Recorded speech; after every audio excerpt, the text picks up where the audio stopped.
Расфрлан отпад, градежен шут, ѓубре и стар мебел. Ваква е моменталната слика на улицата Иво Лола Рибар во Штип, која преку ноќ ја загадуваат несовесни граѓани. Жителите велат дека некогаш оваа улица важела за една од најуредените во Штип, а денес се само тоа не. Како што истакнаа пред камерите на М-нет телевизија, ваквата состојба е резултат на домашната култура, која кај дел од граѓаните воопшто ја нема. Многу пати велат дека забележуваат како ѓубрето дури од автомобилите го фрлаат по улицата, пошто таа се претвора во мини депонија. Како и за останатите случаи, и овде тие бараат само казни за да се спречат ваквите појави, кои може да чинат многу. Да кажа, во е многу лоша работа. Во не е прв и последен пат. Во не унавика по мене на нас више, разбираш? Можеме ред да ставиме само со казни.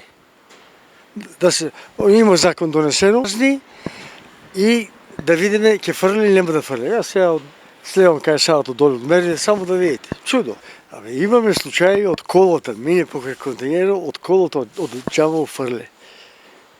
Фрле го кесето, не може да го потрефи контейнерот, падне доле. Лом. Да. Тоа е чудо невидено. Тоа е срамно што.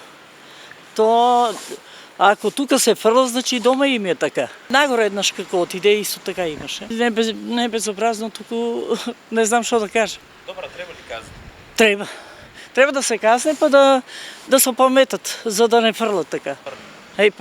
Тоа и повеќе тука од зградите. Да.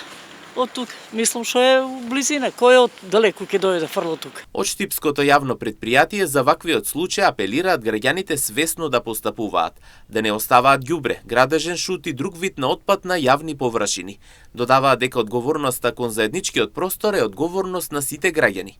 Дополнително жителите стравуваат дека од ваквите случаи е можно да се појават бактерии штетни за целата средина, имајќи во предвид дека од овде секојдневно поминуваат и помладите и повозрастните.